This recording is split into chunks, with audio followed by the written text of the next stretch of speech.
Hello, SPED 2010 students. I hope everyone had a great week last week. Last week we looked at policies, practices for inclusive education, right? So we were looking at the RTI process and then looking at how RTI played a role in special education evaluation and eligibility to see if a student can receive services, right? And we looked at IEPs. You completed some IRIS modules. You even had an assessment on a 7th grader, Bella. And we looked at how do we create some annual goals, some goals that were what we call SMART goals, right? Specific, measurable, attainable, or achievable. We wanted them to be time-bound and relevant for the child.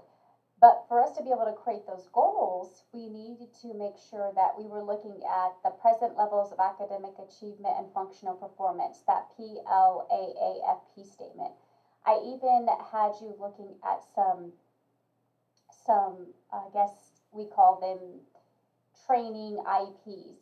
So all of those things really allowed you to really look at the IEP process, who was part of the team, but also when you're on that team and the student is received those services and you know all about that child's disability, then how do we support them? What kind of goals need to go in place? Looking at all the components in the IEP. So it really dove really deep into those policies, those practices, how to get something started, how to create the IEP for that child so we can support them. So now we're moving into understanding disabilities. Okay. So this week, I want to draw your attention first to the calendar. If you look at the syllabus, we have our calendar in there in our class under Getting Started module. You're going to see that you're going to actually have to work on module 4 for 2 weeks. And the reason I'm doing that is because it's a lot of heavy material and there's more than one chapter you're going to be looking at. And the chapters can be quite heavy. So really looking at this week and next week, you're going to have 2 weeks to complete module 4. And what we're really going to be focusing on is understanding the different disabilities. Now, what do I mean by that? Well, if we were going to categorize the different disabilities, we would be looking at what we call high incidence disabilities. These would be students who have stuff like intellectual disabilities. Maybe they have speech delay, language impairments. Maybe it's a learning disability. Maybe a student on the spectrum. Maybe it's emotional disturbance. All those types of exceptionalities would fall under the category that we call high incidence disabilities. We're also going to be looking at what we call low incidence disabilities. So these would be individuals who maybe have sensory impairments, maybe deaf blindness, any kind of physical or health disabilities, maybe traumatic brain injury. So we're looking at those two different groups, right? And you as a general educator, your primary responsibility is to make sure that the student is learning, they have access, and they can be successful in the general education classroom or in the resource room. But we have to look at both groups, right? And we're supporting all children, all needs, all exceptionalities. And it's important for you to be able to understand the difference within these two groups and your role in the classroom or in the resource room as a special educator. So your learning objectives, I put the course outcomes that we're going to be focusing on. And then I'm going to be looking at too the objectives you're going to be learning. I want to go over those. So under the high incidence disabilities, we talked about some that you may find, and one of them could be ADHD, attention deficit hyperactivity disorder. We're really going to learn all the different types of disabilities I named off, right? You're going to be able to define those disabilities, those exceptionalities, and what they mean. Maybe those characteristics of that. And then you're going to look also at the low incidence disability groups and be able to define those and the characteristics. Also, when you're looking at characteristics, we're looking at those behavioral as well, right? Because that's going to help us to be able to put a plan in place to support them.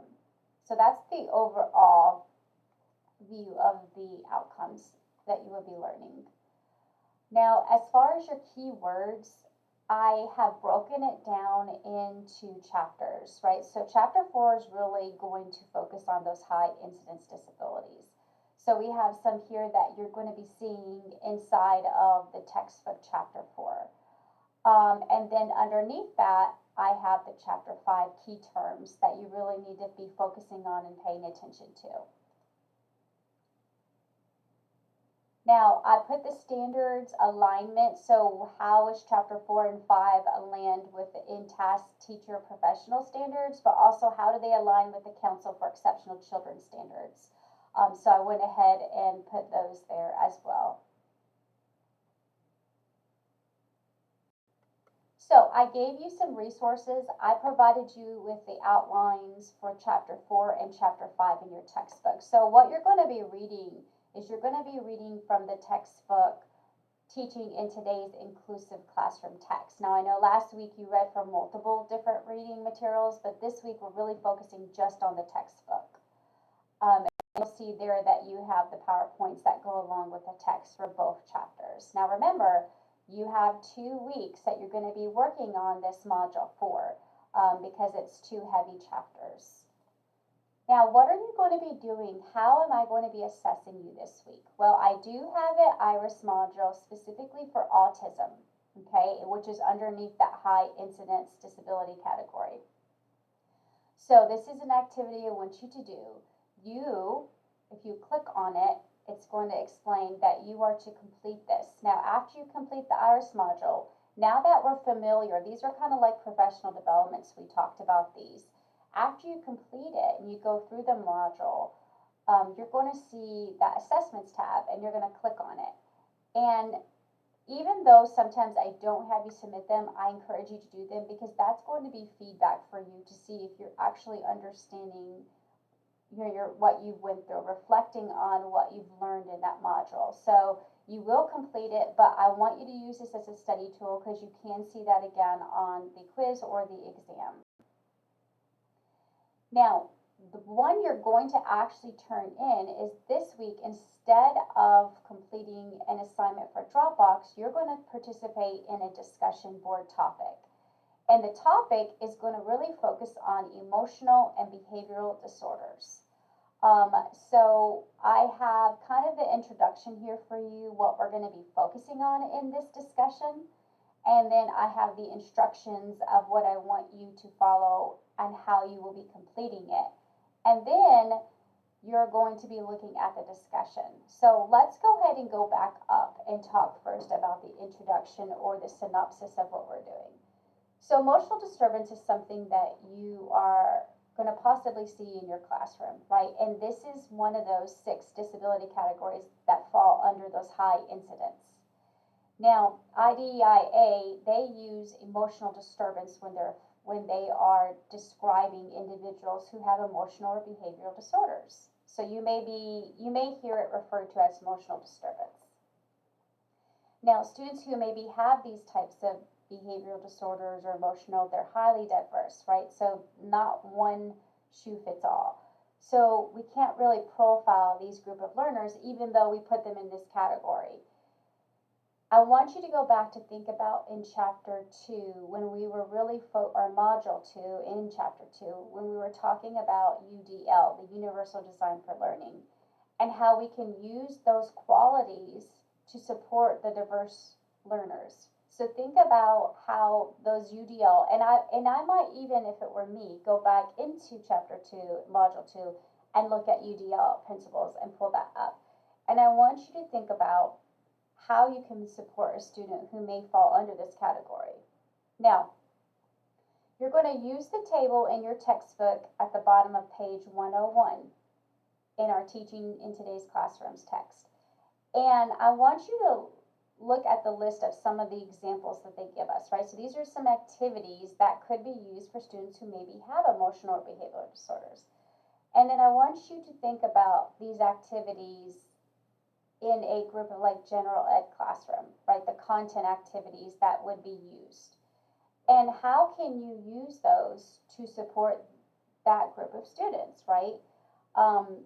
Think about it beyond the classroom. think about outside at home in their lives. Because whenever we are working with students who have exceptional needs, we also are partnering with the parents, right? So our goal is to support them, and that support we want to go home as well. So think about when you're looking at these activities, how it's going to support them at home as well. Now the discussion, you're going to have to share some examples of activities that you came up with in Module 3. Okay, so remember we were talking about the IEP, the practices, we looked at Bella, or reading. What you're going to do is you're going to share those behavioral disorders activities. How could you engage the classmates? How do you give, like, how are you engaging that student, right? So I want you to really focus on the behavior part of it and the activity. And remember, you're using your textbook on the bottom of page 101. And then you will need to respond to at least 2 people's posts. And as you're responding and replying, try to give constructive feedback. Don't just put, I agree, or I had the same activity, or my activity was similar. Really think about how you could engage in the conversation. Make sure that you do reply to 2 people. And then, of course, we also have your Module 4 quiz, okay? So this is a lot for you to think about, because not only are you going to use your text to be able to complete this activity, but we need to think about how we can support them out of the classroom. We're looking at completing the IRIS module and that assessment. And I want you to think about how that autism assessment, think about those behaviors and characteristics and the supports they talk about. And then I want you to compare that to the behaviors, emotional behavior disorders.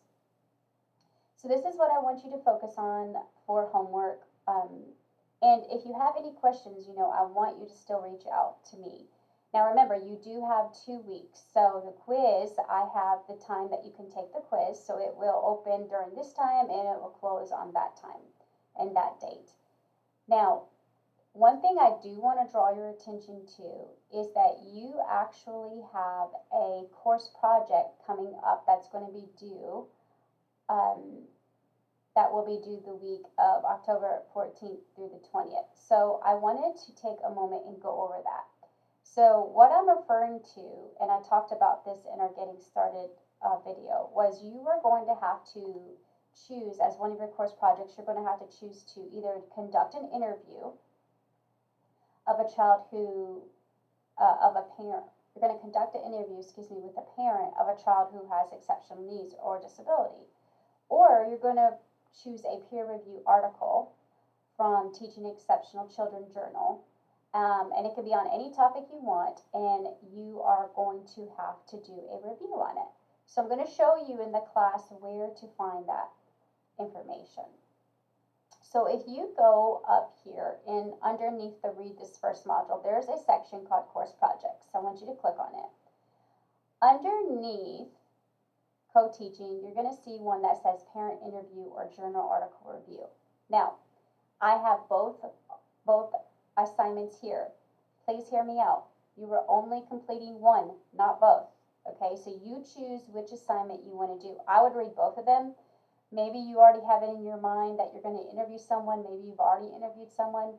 But the assignment instructions are under both, under each assignment. So here under the interview, I put what the purpose is of, because remember, you're partnering with families. You're collaborating with them. So you need to support the child and the family.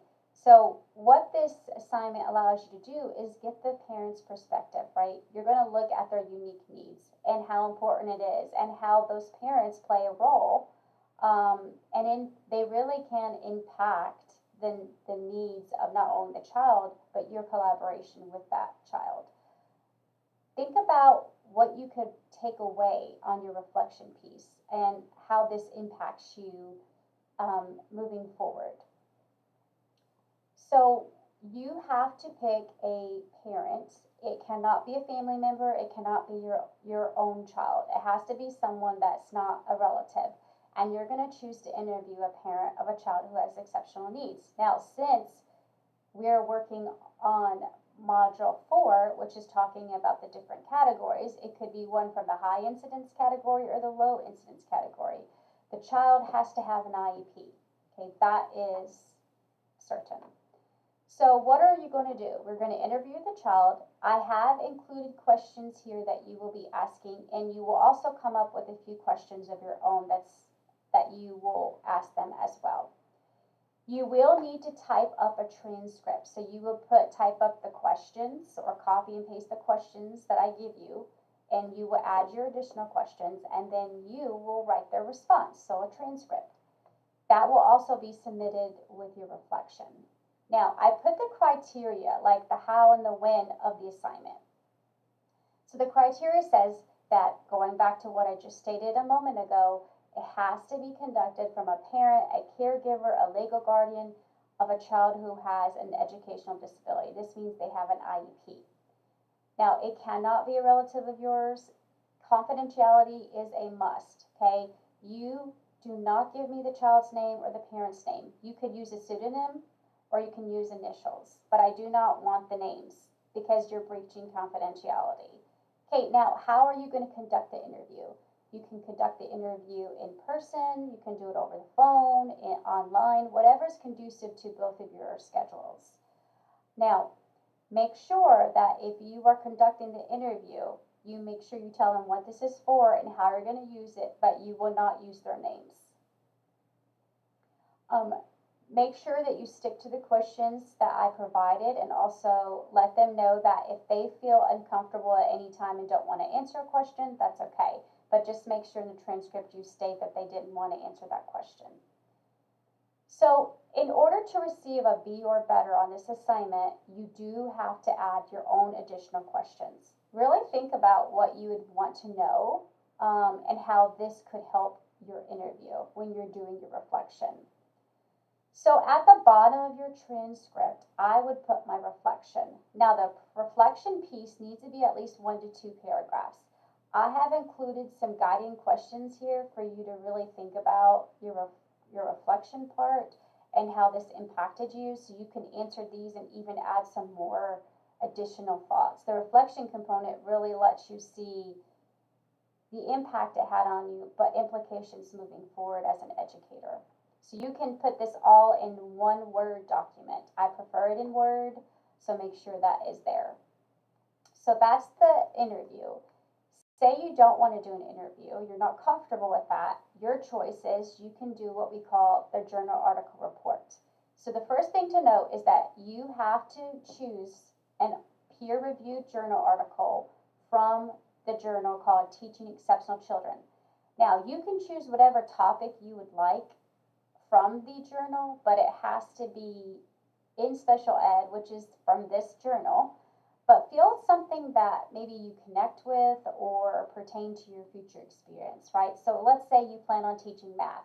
Maybe you select an article that talks about math in an inclusive classroom. So make sure it's relatable and it's something that you're interested in writing about. Now, I want to note this. Not all information in a peer-reviewed journal article is referred or reviewed. So, for example, let me give you an example of this. Like, say you have a letter or editorial, or it's a book review or survey or like a monthly column. Not all of these count as a peer-reviewed journal article, and I will not accept them. So if you're not familiar with the Water State database and you need help with this, I suggest that, and I'll show you in a moment where to go. We actually have a research coach, which is a librarian, embedded in our course that would be more than happy to help you. And I believe she might be able to give us a video that walks you through these things that I can insert on the course homepage, which might be helpful for you as well. So I'll ask her about that, but I will email everyone if I put that in the course homepage to help you.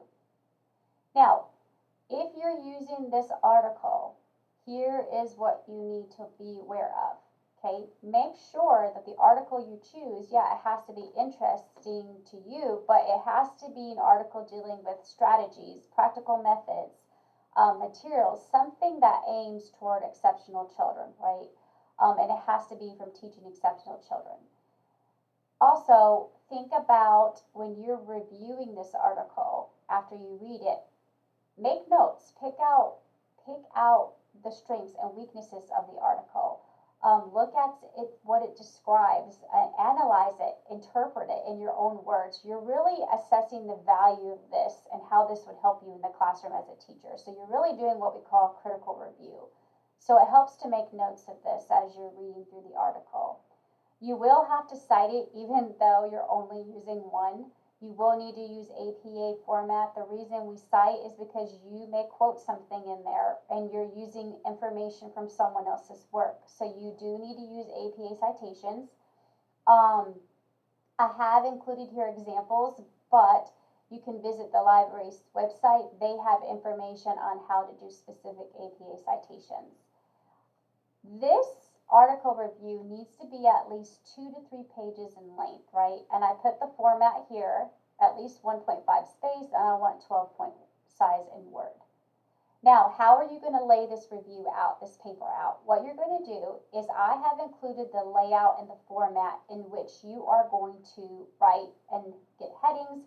So the first page needs to be your name of the class, the name of the article, all of that on the front. The second page you're going to put is your paper itself, the review. So you're going to put Roman numeral 1, write your name, the class, and the date. Then number 2, you're going to put your APA reference at the top of the page, okay? The reason I have you do it at the top and not at the very end, it makes it easy for me to just quickly identify the article and pull it up. I want to have the article pulled up when I'm looking at your review. The third Roman numeral is you're going to summarize this article and explain in your own words what this is about. The fourth section is you're going to give me a minimum of 4, it could be 4, more than 4, points made in the article. Now, make sure if you mention them, this is something that you believe is significant to me and to the reader. And then 5 is your critique. Now, this is where you're going to give your opinion. You're going to discuss the points, whether you agree with them, you disagree. Some questions that came to mind. Maybe you're like, yeah, I'm questioning that. I may want to look further information and research that a little bit further. This is where you actually get to discuss these things in this section. Also, using your own life experiences, theories from other classes, maybe things you've learned in this class. This is where you really get to bring that information together. The last section is really where you're going to reflect upon how this impacted you, what you read and what you learned. So given that, you're going to give me 2 examples, specific ones, of how you plan to use this information from this article to help you in your future classroom, right? So that's the sum of how you're going to lay it out, exactly like that. But don't forget, you do need a title page. Even though I have you put that at the top, you know, if we're going to get in the habit of doing the proper paper, you need to have a proper title page, and I'd like it to be APA. So that's also in there. The library has that exact examples. I did want to show you another great resource that will help you. If you, and you may want to tab this because it's helpful, there is a page called Al Purdue. So if you were to type Al Purdue University, they have an online writing lab that walks through the APA guidelines, like how you font, how you title APA. They also have APA guidelines and guides in the library at WSCC. So please be sure that you use these resources.